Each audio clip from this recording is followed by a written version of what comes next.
Så tror jeg, den filmer. Ja, velkommen til høstfest.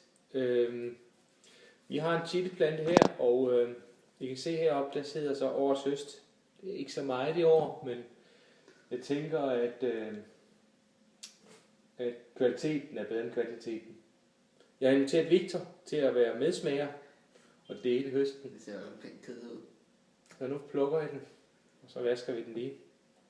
Det er en, den hedder Orange Habanero, og den er skulle være pænt stærk. Den ligger helt oppe i den rigtig hårde ende, siger de alle sammen. Sådan ser den ud.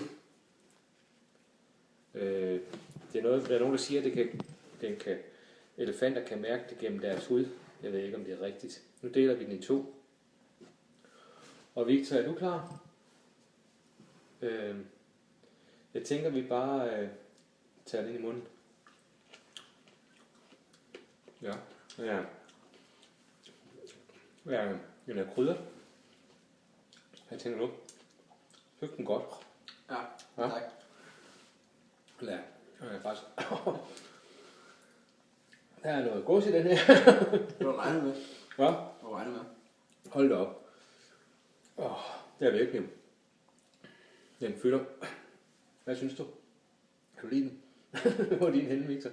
Spiser for hurtigt. Ja, den er stærk. Den er virkelig stærk. Den er...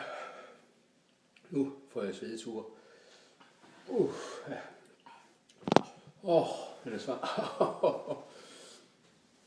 Så er det en mælk. Men det er også banan. Så er man ikke dårlig. Hvad siger du? Det er banan.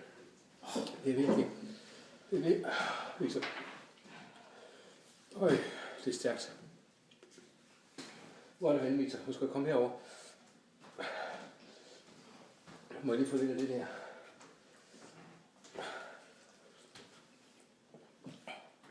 Sæt dig ned, Victor.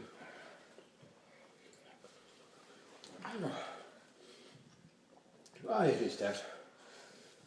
Det er virkelig stærkt. Det